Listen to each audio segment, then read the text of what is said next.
მოგესალმებით. დღეს სრულდება საარჩევნო კამპანია და გვსურს შევაჯამოთ წინა საარჩევნო პროცესები. როგორც მოგეხსენებათ, არჩევნებში მონაწილეობს 12 პოლიტიკური გაერთიანება, რომელთაც მიეცათ შეასრულებლად თავისუფლად და თანასწორ პირობებში წარემართათ საარჩევნო კამპანია. საარჩევნო პროცესი იყო კონკურენტული და თვისებრივად თავისუფალი როგორც ადმინისტრაციული რესურსის გამოყენებისგან, ისე მუქარისგან, ზეწოლისგან და ძალადობისგან. მადლობა გვინდა გადავხადოთ საქართველოს ცენტრალურ საარჩევნო კომისიას წინა საარჩევნო პროცესების მაღალ დონეზე ადმინისტრირებისათვის, აგრეთვე სამართალდამცავ უწყებებს საარჩევნო კამპანიის მიმდინარეობისას მოქალაქეთა უსაფრთხოების დაცვისათვის. მხოლოდ შედგება უმნიშვნელოვანესი არჩევნები, სადაც საქართველოს მოქალაქეები თავიანთი ქალაქებისა და სოფლების განვითარების ბედს განსაზღვრავენ. მოხარული ვართ, რომ გასული წლების განმავლობაში ადგილობრივი თვითმმართველობა იქცა ხელისუფლების რგოლად, რომელიც საზოგადოებაში გამორჩეულად მაღალი დობით სარგებლობს. ეს არის მიღწევა, რომელსაც ჩვენი ქვეყნის თითოეული მოქალაქე განსაკუთრებულად უნდა გაუფრთხილდეს. დარწმუნებული ვარ, ჩვენი თანამოქალაქეები ხვალ გააკეთებენ ისეთ არჩევანს, რომელიც ჩვენი ქალაქებისა და სოფლების თითოეული მუნიციპალიტეტის წინსვლასა და განვითარებას ყველაზე უკეთ უზრუნველყოფს. საქართველოს მთავრობის სახელით სურს თხოვოთ თითოეულ ჩვენს თანამოქალაქეს, თითოეულ ამორჩევალს გამოავლინოს მაღალი სამოქალაქო პასუხისმგებლობა და ხმა მისცეს ადგილობრივი თვითმმართველობის არჩევნებში. როგორც მოგეხსენებათ, რადიკალურმა პოლიტიკურმა ძალებმა ხვალ დაანონსეს მიტინგი, რომლის გაცხადებული მიზანია დაამხონ ან ძალადობით შეცვალონ საქართველოს კონსტიტუციური წყობილება. ამ მიტინგის ორგანიზებაზე პასუხისმგებლობა აიღეს, ან და მის განცხადებულ მიზანს ხარდაჭერა გამოუცხადეს ერთიანობა ნაციონალურმა მოძრაობამ, ახალმა, ლელომ და რამდენიმე შედარებით მცირე პოლიტიკურმა პარტიამ. გარდა ამისა, მიტინგსა და მის მიზანს ხარდაჭერა გამოუცხადეს თელმა რიგმა რადიკალურმა და ექსტრემისტულმა ორგანიზაციებმა და დაჯგუფებებმა, რომელთა უდიდესი ნაწილი უცხოური წყაროებიდან ფინანსდება. თავისთავად ცხადია, რომ მიტინგის მიზანი არა მხოლოდ არაკონსტიტუციურია, არამედ მისი აღსრულების ნებისმიერ ცდილობასაც სისხლის სამართლის დანაშაულის კვალიფიკაცია შეიძლება მიეცეს. გარდა ამისა, მიტინგის წინასწარ გაცხადებული მიზნიდან გამომდინარე, მისი მონაწილეების მხრიდან განხორციელებულ ნებისმიერ ძალადობრივ აქტს მიესადაგება საქართველოს სისხლის სამართლის კოდექსის იმაზე მკაცრი მუხლები, ვიდრე შარშანდელი მიტინგების დროს გამოვლენილ მოძალადეებს შეეფარდათ. შესაბამისად, თუ ამ უკანასკნელ ჩარშან განხორციელებული ძალადობრივი აქტების გამო 2-დან 4 ნახევარწლამდე თავისუფლების აღკვეთა მიესაჯათ, ხვალ ძალადობრივი დანაშაულის ჩადენის შემთხვევაში შეფარდებული სასჯელი ბევრად უფრო მკაცრი შეიძლება იყოს. აქვე შეგახსენებთ, რომ რამდენიმე დღის წინ პასუხისმგებაში მიეცა ერთ-ერთი პირი, რომელმაც საარჩევნო უბნების დარბევის მუქარის შემცველი ვიდეო მიმართვა გაავრცელა. ყველას მინდა შევახსენო, რომ ამ კატეგორიის დანაშაულისთვის სისხლის სამართლის კოდექსი 4 წლამდე თავისუფლების აღკვეთას ითვალისწინებს. 2012 წლის შემდეგ საქართველო არის დემოკრატიული სახელმწიფო და აქ ყველას აქვს მშვიდობიანი შეკრების უფლება.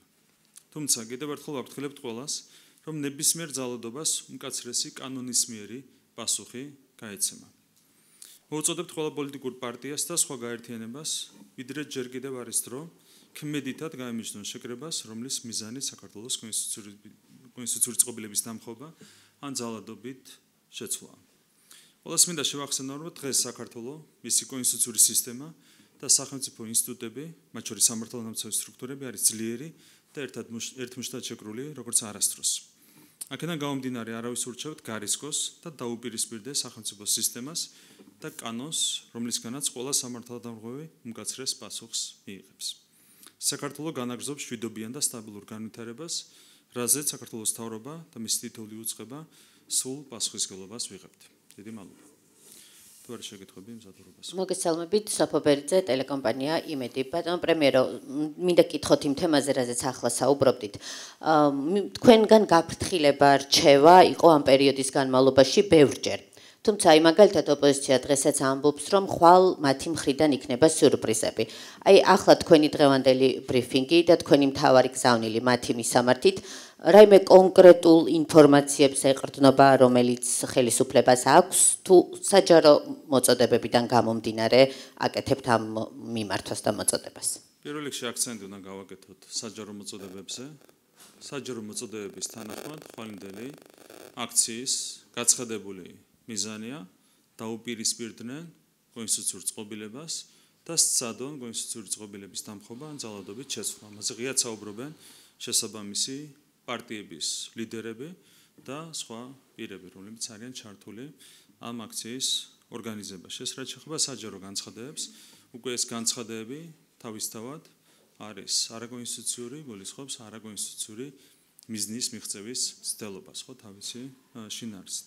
ამასთან ერთად ჩვენ გვაქვს, რა თქმა უნდა, მრავალი ოპერატიული ინფორმაცია და ერთი რამ შემიძლია გითხრათ ზოგადად. თუ საუბრობენ სიურპრიზებზე, ნებისმიერ პატარა სიურპრიზს დახვდება ჩვენი დიდი სიურპრიზი. და ეს სიურპრიზი დახვდებათ მათ, რა თქმა უნდა, კანონის ფარგლებში, მაგრამ კანონი იმოქმედებს მათ მიმართ ძალიან მკაცრად. რაც შეეხება სხვა შეკითხვებს, ეს არ უკავშირდება არჩევნებს, უკავშირდება თქვენს ვიზიტს დანიაში. ჩვენ ვნახეთ თქვენი შეხვედრები, ვნახეთ იქიდანაც გარკვეული გზავნილები, რა განწყობით დაბრუნდით, რა მოუტანა ქვეყანას ამჯერად ამ სამიტში მონაწილეობა.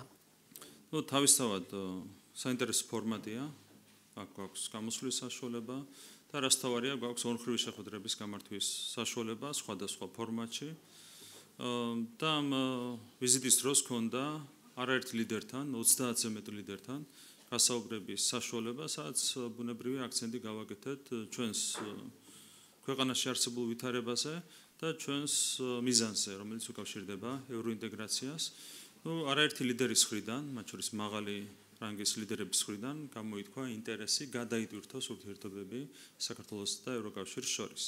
თუ ეს ყველაფერი გაგრძელდება ქმეითი ნაბიჯებით, ჩვენ მხოლოდ მივესალმებით და ეს საუბა გამოხატეთ, რა თქმა უნდა, ძალიან მკაფიოდ შესაბამის ლიდერებთან. და ბოლო კითხვა მექნება, დემოკრატიული გარდაქმნის ინდექსით საქართველოს მსოფლიოში 51 ადგილზეა და დიდი შვიდეულის 6 ქვეყანას უსწრებს. ეს ევროკომისიის ანგარიში არის ეს მაჩვენებლები და საქართველოს ევროკავშირისა და ნატოს წევრ ქვეყნებს ადრეც უსწრებდა. პარალელურად ესეთი ბევრი ანგარიში იყო და ბევრი ინდექსი, სადაც საქართველოს პროგრესია საუბარი, თუმცა მაინც გრძელდება კრიტიკული განცხადებები. თქვენ ხედავთ თუ არა ლოგიკას, თუ არა, ნუ რას ეფუძნება განცხადებები, რომელსაც ვისმენთ. მადლობა. ფაქტებზე დაფუძნებულ ყველა ანგარიში, ყველა რეიტინგში, ყველა ინდექსში საქართველოს არის მოწინავე ქვეყანა, მოწინავეა კანდიდატებს შორის, თუმცა არა მარტო, ხო, ამ შემთხვევაში საქართველოს უსწრებს ევროკავშირის წევრ ქვეყნებს, დიდი შვიდეულის ქვეყნებს. კიდევ ერთხელ გაიმერებ, თუ კი რაიმე კვლევა ეფუძნება ფაქტებს, ყველგან საქართველოს არის მოწინავე. თუმცა ამის მიღმა არის პოლიტიკური ინტერესები, არის ორმაგი სტანდარტები და სწორედ ამის გამოხატულება ის დამოკიდებულება, რასაც ხედავთ ჩვენ კონკრეტული პოლიტიკოსების მხრიდან, ბიუროკრატების მხრიდან, მათ შორის ევროპელი პოლიტიკოსებისა და ბიუროკრატების მხრიდან, ჩვენ ამიტომ მოუწოდებთ ყველას, რომ გაიმართოს ფაქტებზე დაფუძნებული დიალოგი საქართველოს საკითხებთან დაკავშირებით, თუმცა ხედავთ, რომ ამ ეტაპზე არ გვაქვს შემხვედრი ნაბიჯები, ჩვენ რჩებით მუდმივი მზაობის რეჟიმში. მუდმივად ვართ მზად იმისათვის, რომ გაიმართოს ფაქტებზე დაფუძნებული დიალოგი, რაც უკავშირდება მათ შორის საქართველოს ევროკავშირის ურთიერთობებს. მოგესალმებით, ტელეკომპანია პოსტები, ნუცა კოროშინაძე, ბატონო ირაკლი, ევროსაბჭოს საპარლამენტო ასამბლეაში რეზოლუცია მიიღეს, დოკუმენტზე ხელმომწერები ითხოვენ კანონმდებლობის პოლიტიკოსებისა და აქტივისტების გათავისუფლებას და შეშფოთებულები არიან იმ კანონების გამო, რომელიც ჩვენს ქვეყანაში გამჭვირვალობას უზრუნველყოფს. რამდენიმე გამომსვლელ შორის იყო, მათ შორის უკრაინის რადას დეპუტატი ლიზა იასკო. რა ფასი აქვს ამ რეზოლუციას, რომ შევაფასოთ? ეს რეზოლუცია კიდევ ერთხელ გვიჩვენებს იმ მძიმე მდგომარეობას, რომელიც არის შექმნილი დღეს ევროპულ ბიუროკრატიაში, მათ შორის კონკრეტული ჩანაწერებია, რომლებიც კრიტიკას ვერ უძლებს. ეს არის მორიგი თავდასხმა ქართულ ხალხზე და ეს არის კიდევ ერთხელ იმ მდგომარეობის გამოხატულება, რაც არის დღეს შექმნილი ევროპულ ბიუროკრატიაში. აქედან გამომდინარე, რა თქმა უნდა, არავითარი ფასი არ აქვს ასეთ რეზოლუციებს, რაც შეეხება ქალბატონ ლიზას, მას აქვს სუბიექტური ინტერესი და გასაგებია მისი აქტიურობის მიზეზი. მოგესალმებით, ტელეკომპანია რუსთავიორი, იზი ბურნაძე. ბატონო ირაკლი, ისაუბრეთ ხვალინდელ დღესთან დაკავშირებით და ოპოზიციის გეგმებთან დაკავშირებით, უშუალოდ გენერლების მოწოდებაზე მინდა გითხოთ. ყურაშვილი გოგავას მიმართვა გავრცელდა და ისინი ამბობენ, რომ ოპოზიციის მოწოდებებს ემიჯნებიან. თქვენი აზრით შეფასება მინდა მოვისმინო, რატომ ემიჯნებიან ამ ყველაფერს და რატომ გავრცელდა ასეთი მიმართვა, თუ კი ამ პერიოდის განმავლობაში ოპოზიციისგან ვისმენდით იმას, რომ ხვალინდელი აქცია არ არის ძალადობრივი და პროვოკაციებზეც საუბრობენ ასევე. აქვს თუ არა რაიმე ინფორმაცია წინასწარ მათ, როდესაც ამაზე აკეთებენ აქცენტს? თავისთავად, როცა საუბარია დამხობაზე, ეს შინაარსობრივად გულისხმობს ბუნებრივია ძალადობას, ხო, დამხობა ძალადობის გარეშე არ არსებობს, ასეთი რამ ბუნებაში ვერ იარსებებს. აქედან გამომდინარე პირდაპირ ვიტყვით კიდევ ერთხელ იმას, რომ გაცხადებული მიზანი აქვს ამ მიტინგს, რომ მათ უნდა სცადონ თქვენს რიცხობილების დამხობა ან ძალადობის შეცვლა, რაც თავის თავში კიდევ ერთხელ ვიტყვი გულისხმობს ბუნებრივია ძალადობას. ყველას არ უნდა ძალადობაში მონაწილეობა. ძალიან კარგია, რომ ამ ორმა კონკრეტულმა ადამიანმა დაიკავა სახელმწიფოებრივი პოზიცია ამ შემთხვევაში, რაც მხოლოდ და მხოლოდ მისასალმებელია. ბევრი ასეთი სხვა ადამიანიც იქნება, მათ შორის შესაბამის პოლიტიკური შეხედულებების მქონე, რომელსაც არ მოუნდება ძალადობაში მონაწილეობა. მათ შორის კიდევ ერთხელ გვინდა გავაფრთხილოთ ყველა, რომ ასეთი ტიპის ძალადობაში მონაწილეობა ითვალისწინებს მრავალწლიან სასჯელს. ეს არის მეგობრული რჩევა ჩვენი მხრიდან. გააკეთებენ ისეთ რამეს, რის გამოც მოუწევთ მრავალი წლის განმავლობაში აღმოჩნდნენ გისოსებს მიღმა.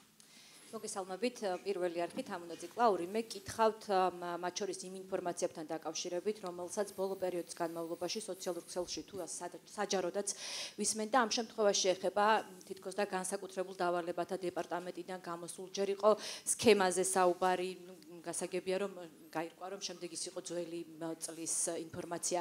ასევე გუშინ იყო რაღაც სიებთან დაკავშირებით თითქოს სპეცრაზმელების სიები გამოიტანეს და შემდეგ ასევე გაირკვა რომ ეს იყო სპეცუბნებიდან სიები. საერთო ჯამში რას ემსახურება მსგავსი ტიპის ინფორმაციის გავრცელება? ერთის მხრივ საარჩევნო პროცესამდე ცოტა ხნით ადრე და მეორეს მხრივ მაშინ როდესაც ვიცით პარალელურად აქცია, მიტინგი და რევოლუციური სურვილები. ეს ყველაფერი აჩვენებს უსასურობას, რაც უფევს ზოგადად რადიკალურ ოპოზიციურ სპექტრში. მათ რაღაც გეგმა გამოაცხადეს, მიზანი დაანონსეს, თქვენს რიცხობილების დამხობის ან ძალადობის შეცვლის მიზანი აქვთ გაცხადებული, თუმცა თავადაც ხედავთ, რომ ძალიან ებარებათ ეჭვი ამ მიზნის განხორციელების რეალურობაში. აქედან გამომდინარე მიმართავენ ასეთ იაფასიან ზომებს, ძველი სიების გამოქვეყნება, რაღაც იაფასიანი მუქარები და ეს შემდეგ, რა თქმა უნდა, ამას ვერ ექნება ვერავითარი წარმატება. კიდევ ერთხელ გამიმეორებთ, 13 წლის განმავლობაში მათ ჰქონდათ ასეთ პროცესების წარმართვის არაერთი მცდელობა, მათ შორის გასული 4 წლის განმავლობაში ჩვენ ვიხილეთ რევოლუციის მოწყობის 4 მცდელობა. ყველა ეს მცდელობა ჩავარდა, რა თქმა უნდა, 13 წლის თავზეც მათი მორიგი რევოლუციური მცდელობა აუცილებლად ჩავარდება ბევრად უფრო მარტივად, ვიდრე წინა შემთხვევებში, თუნდაც წინა შემთხვევებში. აქედან გამომდინარე კიდევ ერთხელ გვინდა გავაფრთხილოთ ყველა ფუჭად მოაღმოჩნდებიან გისოსებს მიღმა მრავალი წლით. უსინდისო მოძალადეების ადგილი არის ციხეში, ეს ნახა ყველამ გასული წლის მოვლენების შემდეგ. აქედან გამომდინარე კიდევ ერთხელ ვრჩევთ ყველას დაიკავონ ფრთხილი პოზიცია და გაერევიან ესეთ პროცესებში, რომელიც გულისხმობს ძალადობას და შესაბამისად ითვალისწინებს სისხლის სამართლის კვალიფიკაციას. გამარჯობა, რუსუდან დუმბაძე, ტევე პირველი. რამდენიმე თემაზე მაქვს კითხვა ბატონო ირაკლი. დასაწყისში თქვენ მიმართავდით აქციის მონაწილეებს ხვალ დაგეგმილ შეკრებასთან დაკავშირებით. ჩვენ ნახეთ ამ შეკრებაზე ნოემბერ-დეკემბრის აქციებს გულისხმობ ძალადობის ფაქტები პოლიციელების მხრიდან, რომელთა შორისაც ამ დრომდე არც ერთი არ არის დასჯილი და თქვენი განმარტებით იდენტიფიცირება ვერ მოხდა. თუ საჭირო გახდა სამართალდამცავი უწყებების ჩართულობა პროცესში, თქვენ მოუწოდებთ თუ არა პოლიციელებს, რომ ასევე დაიცვან ადამიანის უფლებები და იქ შეკრებილთა უფლებები და რა გააკეთეთ იმისთვის, რომ ეს პრობლემა, რომელსაც ახლა ასახელებთ მთავარ პრობლემად, რის გამოც მოძალადეები ამ დრომდე თავისუფლები არიან, რა იქნება ხვალ? მაიდენტიფიცირებელი ნიშნები ექნება თუ არა პოლიციის თანამშრომლებს და მათი გარჩევა რომ მოხდეს, იდენტიფიცირება რომ მოხდეს, ამისთვის რა კონკრეტული ნაბიჯები გადადგა მთავრობამ და შინაგან საქმეთა სამინისტრომ? ჩვენ არა მხოლოდ მოუწოდებთ, არამედ კონკრეტულ მითითებებსაც ვაძლევთ ბუნებრივია სამართალდამცავ უწყებებს, შესაბამის თანამშრომლებს, რომ დაიცვან კანონი ძალიან მკაცრად და კანონის ფარგლებში უზრუნველყონ კანონის დაცვა და კანონის აღსრულება. ეს არის პირდაპირი ჩვენი მითითება და ბუნებრივია ასეთია ჩვენი საჯარო მოწოდებაც. რაც შეეხება პირთა იდენტიფიცირებას, ამაზე თქვენ ვიდარდებთ, ჩვენი მთავარი ამოცანა საზრუნავი ამ შემთხვევაში არის მოძალადე მომიტინგეების იდენტიფიცირება და ყველას მინდა დავბირდეთ, რომ თუ წინა შემთხვევაში ჩვენ შევძელით მოძალადეების დაახლოებით 3%-ის იდენტიფიცირება, მხოლოდ 3%-ის იდენტიფიცირება, ამ შემთხვევაში თუ ადგილი იქნება ძალადობას, ბევრად მაღალი იქნება მოძალადეების იდენტიფიცირების მაჩვენებელი. მოძალადე პოლიციელების მაჩვენებელი ამ შემთხვევაში აქცენტს გავაკეთებ, ნება მიბოძეთ, დღეს აქცენტს გავაკეთებ მხოლოდ მოძალადე პოტენციურ მომიტინგეებს. ნება მიბოძეთ, მე აქცენტი გავაკეთო მოძალადე პოლიციელებზე, რომელთა შორისაც არც ერთი არ დასშილა. რა გააკეთეთ იმისთვის, რომ მათი იდენტიფიცირება მარტივი იყოს? კითხვას გისვამთ. მე შეგნებულად დღეს ამ თემაზე არ ვისაუბრებ, დღეს აქცენტს ვაკეთებ მხოლოდ მოძალადე მომიტინგეებზე და მათ იდენტიფიცირებაზე, ეს არის ჩემი ვიღებ პასუხს, რომ არაფერი გააკეთეთ მაშინ. არა, თუ შეიძლება გითხოთ ხვალ ჩემი პასუხია, რომ დღეს აქცენტს ვაკეთებ მხოლოდ პოტენციურ მოძალადე მომიტინგეებზე. ხვალ არის ორგანიზატორების მიერ დაანონსებული მშვიდობიანი რევოლუცია, ასეთი სახელი აქვს და ვინც ამ პროცესში მოქალაქეებს მოუწოდებს, რომ გავიდეს რუსთაველის გამზირზე, ამბობს, რომ ეს იქნება აბსოლუტურად მშვიდობიანი პროტესტი და კანონიერი და არაპირებენ რაიმე კანონსაწინააღმდეგო გააკეთონ. თუ პროცესი იქნება მშვიდობიანი, თქვენთვის არაფერს ნიშნავს, რომ შარშანდელი ნოემბრიდან მოყოლებული აქციის მონაწილეები საქართველოს მოქალაქეები იკრიბებიან რუსთაველის გამზირზე. რევოლუცია იქნება თუ მშვიდობიანი რევოლუცია იქნება, ეს იქნება პროტესტი და ალბათ ელოდებით, რომ ძალიან ბევრი ადამიანი დადგება რუსთაველის გამზირზე და არა მხოლოდ. ამას არ ველოდებით ეს ერთი. თქვენ როგორც ამას არ ველოდებით, რა თქმა უნდა. ქართული ოცნების რეაქცია თუ რეაგირება რა არის საზოგადოების პროტესტზე? პირველი, რაც შეეხება საზოგადოების პროტესტს, ეს არის როგორც დეფინიცია ტყუილი. თუ ეს არ არის საზოგადოების პროტესტი, ეს არის ოპოზიციურად განწყობილი ადამიანების ჯგუფის პროტესტი, ხო? ხან 50 კაცი იკრიბება, ხან 100, ხან მაქსიმუმ 150, ერთ-ორჯერ 300 მიაღწია მათმა რაოდენობამ. ეს არ არის საზოგადოების პროტესტი. საზოგადოება ხვალაც ნახავთ, გამოვა და 100,000-ობით ჩვენი თანამოქალაქე მხარს დაუჭერს ქართულ ოცნებას. ეს არის საზოგადოების ნება. საზოგადოების ნება აისახება არჩევნებში და არა იმ 50 კაცის მიტინგში, რომელიც გამოდის და კეტავს რუსთაველის გამზირს. ეს არ არის საზოგადოების პროტესტი. რაც შეეხება მშვიდობიან რევოლუციას, ეს არის ოქსიმორონი, ანუ ნონსენსი. თავისი არსით, არავითარი მშვიდობიანი რევოლუცია ბუნებაში არ არსებობს. რევოლუცია და ხელისუფლების ცვლილება შეიძლება მოხდეს მხოლოდ ძალადობის გზით. ამიტომ თუ ანონსებენ კონსტიტუციური წყობილების დამხობას, ან ძალადობით შეცვლას, კეთილი ინებონდა დაელოდონ შესაბამის პასუხს სახელმწიფოს მხრიდან. ერთი კითხვა ასევე მაქვს თქვენს ვიზიტზე, რაზეც უკვე ისაუბრეთ, კადრები, რომელიც გავრცელდა, ასახავს თქვენს გასაუბრებას მაკრონთან, საფრანგეთის პრეზიდენტთან, მაინტერესებს რაზე ისაუბრეთ. და ევროპელ ლიდერებს შორის, რომელთა მხრიდანაც, რომელთა მთავრობები ქართულ ოცნებას აკრიტიკებენ, რამეზე საუბარი მოახერხეთ თუ არა. გადატვირთვის ეტაპი, რაც თქვენთვის ასეთი საოცნებოა, შეიძლება თუ არა დაიწყოს თქვენი ამ ვიზიტის შემდეგ. თქვენ ხვდებით ალბათ, რომ კალათბურთზე არ მისაუბრია ბატონ მაკრონთან, საუბრობდით რა თქმა უნდა პოლიტიკაზე, ურთიერთობებზე. რაც შეეხება შეხვედრებს აქვს დახურული ხასიათი, აქედან გამომდინარე, ჩვენ არ გვაქვს უფლება ვისაუბროთ ამ შეხვედრების შინაარსზე. ხო, ისეთ კითხვას მისვამთ, შეგიძლიათ მითხრათ იმედით ჩამოხვედით, რომ გადატვირთვა დაიწყება? ძალიან კონსტრუქციული საუბრები მქონდა რამდენიმე ლიდერთან, მაღალი დონის ლიდერთან, მათ შორის ბატონ მაკრონთან. ზოგადი სურვილი გამოიხატა არაერთი ლიდერის მხრიდან, რომ გადაიტვირთოს ურთიერთობები საქართველოს და ევროკავშირის შორის, დანარჩენი არის დამოკიდებული, რა თქმა უნდა, ქმედით ნაბიჯებზე. ჩვენი ზოგადი გზავნილი, ჩვენი რა თქმა უნდა ნაბიჯები ორივე მხრიდან უნდა გადაიდგას. ჩვენი მხრიდან კიდევ ერთხელ გამოითქვა მზადყოფნა ყველას მიმართ. იმასთან დაკავშირებით, რომ გსურს ფაქტებზე დაფუძნებული დიალოგი, დისკუსია ყველა თემასთან დაკავშირებით, რომელიც უკავშირდება საქართველოს ევროპულ ინტეგრაციას, ეს არის ჩვენი საერთო გზავნილი. რაც შეეხება დეტალებზე ბუნებრივია ჩვენ ვისაუბრებთ. ეს ის პასუხია, რასაც ვისმენ ხოლმე თქვენი მხრიდან და ამიტომ მაინტერესებს, როცა პირისპირ საუბარი გქონდათ.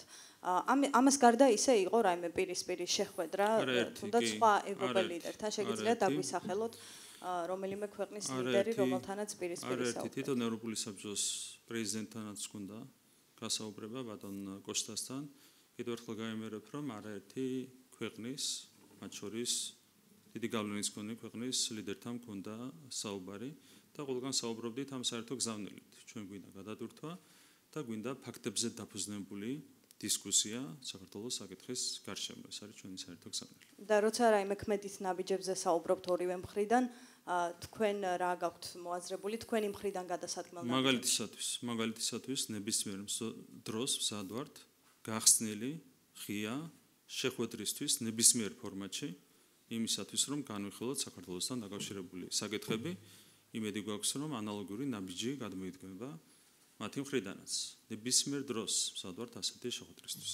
ბატონო ირაკლი, ბესარიონ ალავიძის ჩანაწერს ან მის შესახებ თუ მოისმინეთ, თუ უსმინეთ, საკმაოდ სკანდალურია.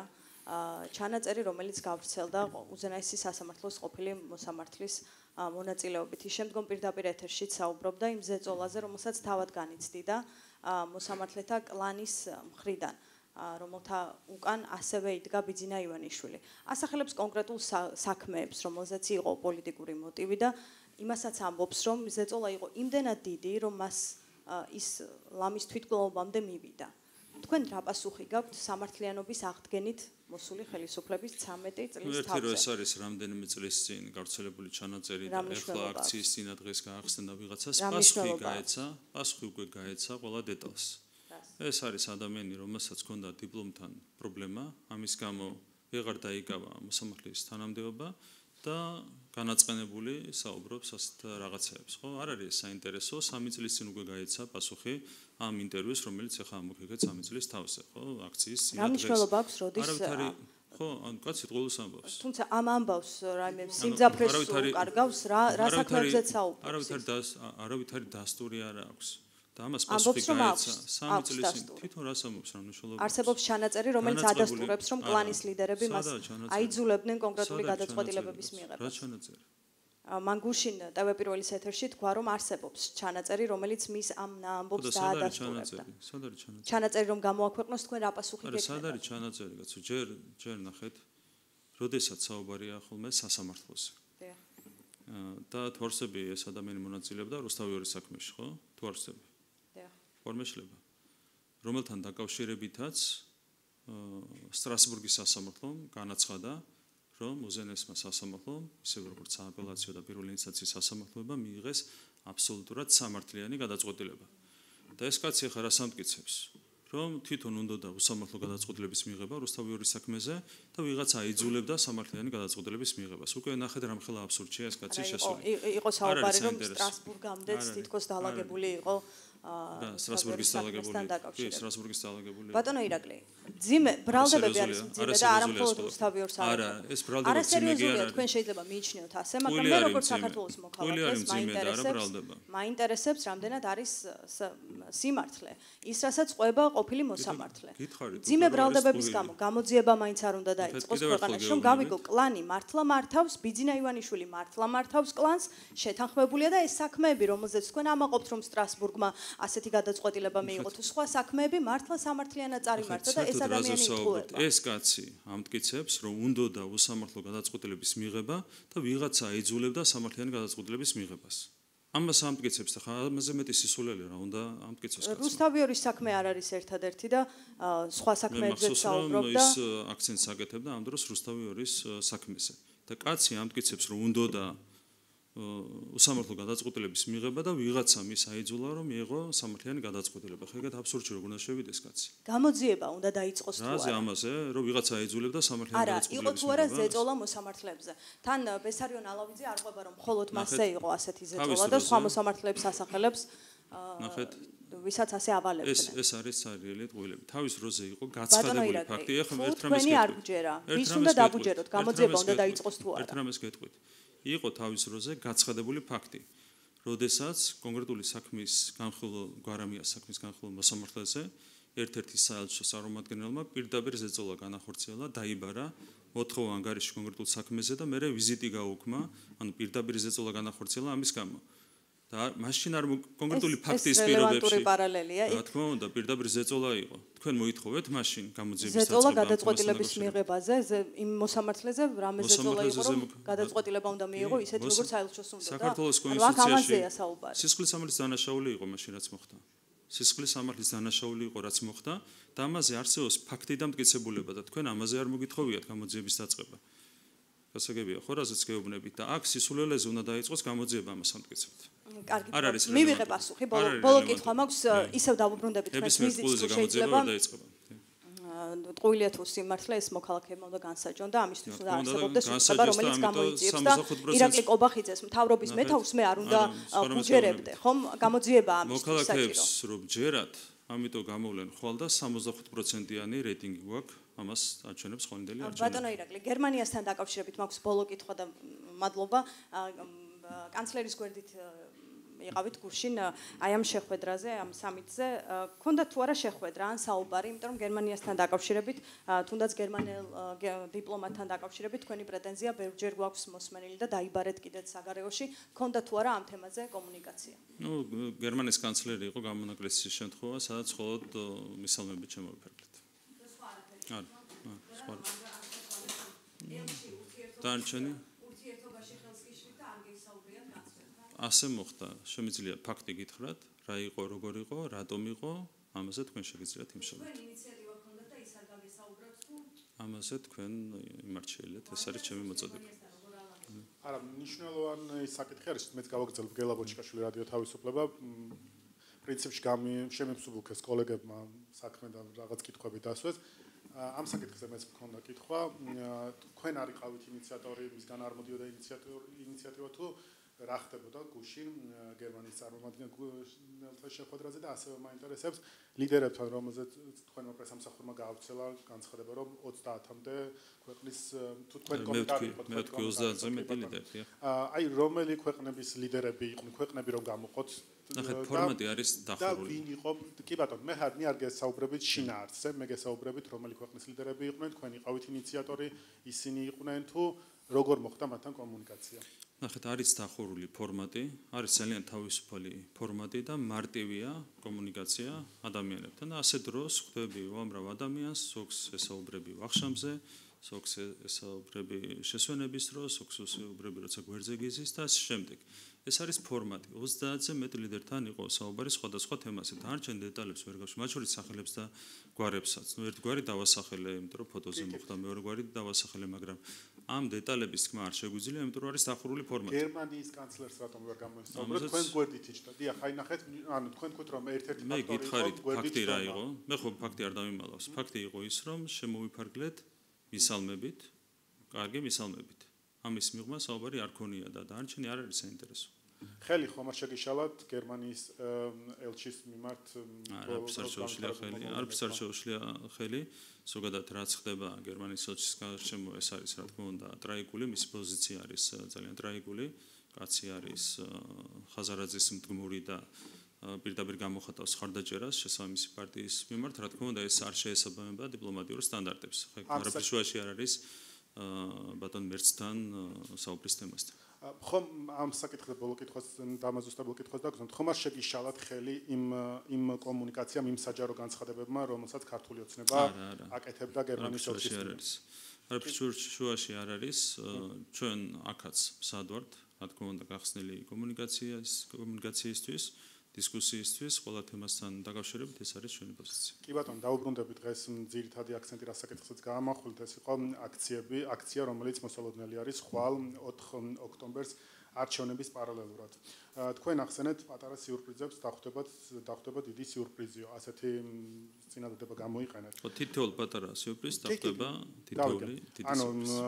ანუ რა ძალის გამოყენებას აპირებთ? ერთი ეს კითხვა მაინტერესებს, იქნება თუ არა თქვათ იმ ფორმის ან იმაზე უფრო მძიმე საშუალების გამოყენება, როგორიც იყო თქვათ ქუჩაში აქტივისტების ცემა და ამას დამატებული ჟურნალისტებიც მოყვნენ სამართალდამცავების ხელში. არაერთი იდენტიფიცირებადი ჟურნალისტი. ანუ რას უნდა ველოდოთ ხვალ აი ამ დიდ სიურპრიზში, რომელიც თქვენ დღეს დაანონსეთ? თქვენ გახსოვთ წინა ქცეების დროს იყო 3 ინციდენტი, საკმაოდ მძიმე. არა, ბევრი იყო. არა, 3 იყო, სადაც აშკარა იყო ძალის გადამეტება. ასეთ იყო 3. მაგალითად იყო როგავას შემთხვევა, იყო ერთ-ერთი ახალგაზრდა მამაკაცის შემთხვევა, იყო რუსთაველზე, გვარი არ ვიცი. ხაბიაშვილის შემთხვევა, ასეთ 3 მახსენდება, ხო, ასეთი და ნუ იყო ასევე ზემოთ თორსებით ეპიროლის ჟურნალისტის მიმართ, ოღონდ ეს არ უკავშირდებოდა ძალოვანი სტრუქტურების წარმომადგენლებს. რაც შეეხება ძალოვნებს, სამი შემთხვევა იყო. კიდევ რომელი გახსენებათ? ასეთ იყო სამი. რაც შეეხება ჩვენს მიზანს, მაქსიმალურად ყველაფერს გავაკეთებთ იმისათვის, რომ არც ერთი ასეთი ინციდენტი არ მოხდეს. ასეთი ინციდენტი შედის სწორედ მოძალადეების ინტერესებში. ხო? აქედან გამომდინარე ჩვენი მხრიდან ასე იყო წინა შემთხვევაშიც, ხო? მხოლოდ მოძალადეების ინტერესებზე დაასხა წყალი. ამ ინციდენტებმა აქედან გამომდინარე ყველაფერს გავაკეთებთ იმისათვის, რომ ასეთი ინციდენტები არ მოხდეს. დანარჩენი რაც შეეხება ძალის გამოყენებას. გამოვიყენებთ მაქსიმალურ ძალას, რაც დაჭირდება კანონის დაცვას. მაქსიმალურ ძალას. ამ საკითხზე სულ ხშირად ვსვამ ხოლმე კითხვას. დაუჯერებლობის განცდა ხომ არ აქვთ იმ სამართალდამცავებს, რომლებიც იყვნენ თუნდაც თქვენ სამს ამბობთ, მაგრამ გაცლებთ დიდი რაოდენობა იყო. ვინც იყვნენ ამ ძალადობაში ჩართული, დაუჯერებლობის განცდა ხომ არ ექნება და თუნდაც ის რომ აქამდე არავინ არ დასჯილა, მათ ხომ არ აძლევთ ასე ვთქვათ გასახანს, რომ ხვალაც გამოიყენონ ძალა, იმიტომ რომ შესაძლოა კი არა და დიდი ალბათობით ალბათ მათი იდენტიფიცირება ვერ მოხდება და თქვენი მთავარი არგუმენტი ალბათ ეს იქნება, რომ სამართალდამცავების იდენტიფიცირება ვერ ხდება და ამის გამო ვერ აკავებთ. ეს იყო ყოველ შემთხვევაში სპეციალური საგამოძიებო სამსახურის მთავარი მიგნება ამ გამოძიებებში, რომ იდენტიფიცირება ვერ ხდება. ან თქვენ რას გამოიყენებთ, ანუ რა საშუალებას გამოიყენებთ იმისთვის, რომ არ მოხდეს ძალის გადამეტება და არ მოხდეს ჟურნალისტებზე ძალადობა ხვალ. ძალიან კაცრი მითითებები უკვე მიეცათ სამართალდამცავი უწყებების წარმომადგენლებს იმასთან დაკავშირებით, რომ უნდა იყოს გამოყენებული პროპორციული ძალა. პროპორციული ძალა შესაბამისად მაქსიმუმი გაკეთდა და გაკეთდება იმისათვის, რომ თავიდან იყოს აცილებული ნებისმიერი ინციდენტი, ნებისმიერი არასწორი ქმედება, ნებისმიერი არაპროპორციული ძალის გამოყენება, რა თქმა უნდა, ამაზე ვიღებთ ჩვენ პასუხისმგებლობას, რომ ამისთვის გავაკეთეთ და გავაკეთებთ მაქსიმუმს. ეს არის ჩვენი დამოკიდებულება და ჩვენი პასუხისმგებლობა პოზიცია ამასთან დაკავშირებით. და პასუხისმგებლობა რაში გამოიხატება თქვენ? თუ ვერ დააკ, აი იგივე შედეგი თუ დადგა და ვერავინ ვერ დააკავეთ. თუ იქნება ექსცესები, რა თქმა უნდა, ასეთი პრობლემა ნებისმიერ ქვეყანაში არსებობს და ვეცდებით, რა თქმა უნდა, მაქსიმალურად თუ დანაშაული იქნება ჩადენილი მის გამოვლენას და ბუნებრივია საკითხი დადგება, მაგრამ კიდევ ერთხელ გავიმეორებ, რომ ჩვენ უკვე გვაქვს მიღებული მაქსიმალური ზომები იმისათვის, რომ არ მოხდეს ინციდენტები. რაც შეეხება მოძალადე მომიტინგეებს, კიდევ ერთხელ მინდა გავიმეორო, რომ უნდა იყვნენ ძალიან ფრთხილად, თუ წინა შემთხვევაში იდენტიფიცირების მაჩვენებელი იყო დაახლოებით 3%, ახლა იდენტიფიცირების მაჩვენებელი იქნება ბევრად უფრო მაღალი, აქედან გამომდინარე, ყველას ურჩევ, არ გააკეთონ ისეთი რამ, რის გამოც შეიძლება მრავალი წლით მოხვდნენ ციხეში. საუბარი დაიწყეთ ბოლო კითხვა მაქვს. საუბარი დაიწყეთ დღეს ხვალინდილ არჩევნებზე საუბარი და შემდეგ უკვე გადავხვდით აქციებზე. არჩევნებზე მინდა აუცილებლად დაგისვათ კითხვა. არ ვიცი თუ არა თქვენ კონკურენტული გარემო ახსენეთ თუ არა ამ არჩევნებთან დაკავშირებით. არ მახსოვს უფრო სწორად.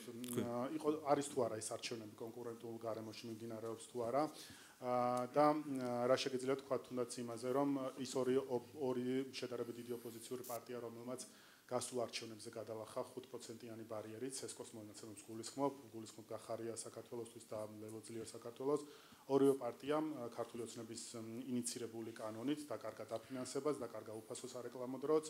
რამდენად კონკურენტული გარემო არის ეს, როცა ოპოზიციურ პარტიებს, რომელსაც შედარებით უფრო მაღალი მხარდაჭერა აქვთ საზოგადოებაში, დაიღებენ არჩევნებში მონაწილეობას, არ ეძლევათ საშუალება მიაწოდონ რეკლამის სახით საკუთარი დაპირებები ამ მრჩეველს. მათ დაფინანსება და საეთერო დრო დაკარგეს საბოტაჟის გამო. ეს იყო საბოტაჟი სახელმწიფო სისტემის წინააღმდეგ, საქართველოს პარლამენტის წინააღმდეგ, ზოგადად სახელმწიფოს წინააღმდეგ და მათ დაკარგეს ამის გამო, როგორც დაფინანსება, ისე საეთერო დრო. კეთილი ენებად, პატივი ეცათ კანონმდებლობისთვის, კონსტიტუციური სისტემისთვის, კონსტიტუციური წყობილებისთვის და ექნებოდათ როგორც დაფინანსება, ისე საეთერო დრო. თუმცა მათ მიიღეს ეს გადაწყვეტილება, ეს არის მათი არჩევანი. ეს არის დემოკრატია, მათ შეუძლიათ გააკეთონ არჩევანი მათ შორის საბოტაჟთან დაკავშირებით, თუმცა უნდა იცოდნენ, რომ საბოტაჟზე კანონს ექნება შესაბამისი პასუხი. ამ შემთხვევაში პასუხი იყო დაფინანსების და საეთერო დროის დაკარგვა. ერთი კითხვა აუცილებლად მინდა გისვათ, იმიტომ რომ არჩევნების წინ არ მექნება საშუალება კიდევ თქვენთან შეხვედრის. ხშირად შევხვდებით არც. კი ბატონო, მიხარია. იმედია არ მომიწევს კითხვები ჟურნალისტებზე ძალადობის შესახებ, რომ დავსვან. ეხლა კითხვა დავსვამ, რაც მქონდა მონიშნული თქვენამდე სანამ მოვიდოდი. ბოლო პერიოდში, ბოლო თვეების განმავლობაში დააკავეთ არაერთი მაღალჩინოსანი კორუფციასთან შემხებლობაში, მათ შორის იყო რომეო მიქაუტაძე, კიდევ იყო ბიჭიკო პაიკიძე, რომელიც მონაწილეობდა ტენდერებში, რომლის კომპანიაც მონაწილეობდა ტენდერებში.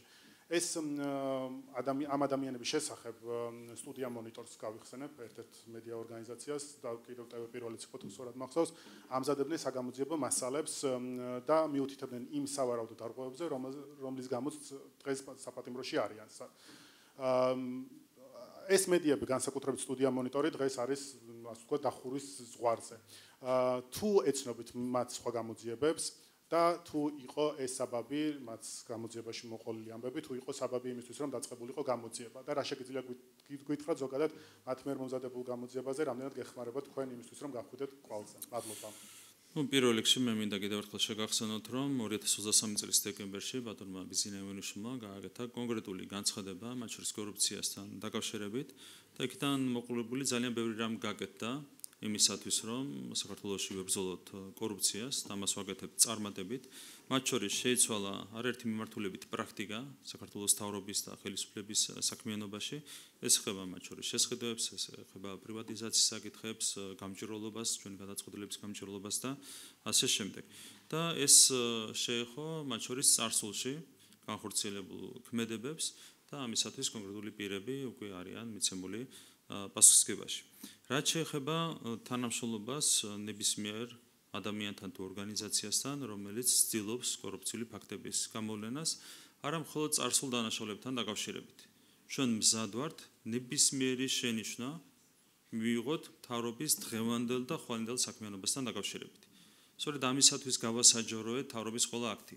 გასული წლის 8 თებერვლიდან მოყოლებული, მთავრობის დამტკიცების დღიდან მოყოლებული ყველა აქტი არის საჯარო.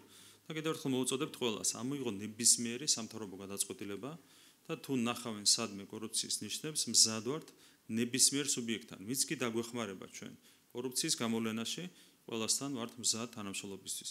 იქნება ეს მთავრობის დონეზე, იქნება ეს უწყებრივ დონეზე, იქნება ეს ადგილობრივი თვითმმართველობის დონეზე თუ ნებისმიერ დონეზე, დღევანდელ ფაქტებთან დაკავშირებით, გუშინდელ ფაქტებთან დაკავშირებით, ხვალინდელ ფაქტებთან დაკავშირებით, ყველასთან ვართ მზად თანამშრომლობისთვის, ვინც დაგვეხმარება კორუფციასთან ბრძოლაში, ყველას დახმარებას და მხარდაჭერას მივიღებთ. ნებისმიერი სუბიექტის მხარდაჭერას მივიღებთ. გამარჯობა ბატონო ირაკლი, ტელეკომპანია ფორმულა, ნანო ჩაკვეტაძე. 4-თან დაკავშირებით დაიწყეთ თქვენი ბრიფინგი, შეკითხვაც ბევრი დაისვა, მე მინდა იმავე თემაზე გკითხოთ. ქვეყნის დატოვებას ხომ არ აპირებთ თქვენს ოპონენტებს, მათ შორის მოქალაქეებს, აქციის მონაწილეებს აქვთ თხოვნა, რომ იქნებ მოიცადოთ 5 ოქტომბრამდე, არ დატოვოთ ქვეყანა, ხომ არ გაქვთ რამე მსგავსი გეგმაში? ძალიან საინტერესო შეკითხვა. გუშინ ჩამოვედი დანიიდან. დიდი ხანი არ მიწევს ქვეყნიდან გასვლა, ეს არის რაც შემიძლია. გითხრათ სერიოზულად, ხო შემეძლო ხუმრობით მიპასუხა, თუმცა ალბათ შობია რომ სერიოზულად გიპასუხოთ. ბიზინა ივანიშვილი ხომ არ აპირებს? მან ვინმეს არ მოუწიოს ქვეყნის დატოვება სასჯელის შეშით. ეს არის ჩემი პასუხი თქვენს მიმართ. პროტესტთან დაკავშირებითაც მინდა გკითხოთ ჩვენმა კოლეგამ რუსომ ისედაც იკითხა 310 დღეა პრაქტიკულად მოქალაქეები დგანან ქუჩაში. თქვენთვის რაიმე მარკერი არ არის ის, რომ 310 დღეა მოქალაქეები კეტავენ დედაქალაქის ცენტრალურ გამზირს. მეტიც, თქვენივე კვადრატში, ხომ, კახაკალაძის საარჩევნო შტაბი გახდა პრაქტიკულად მთლიან პროტესტის ერთ-ერთი საკვანძო ადგილი.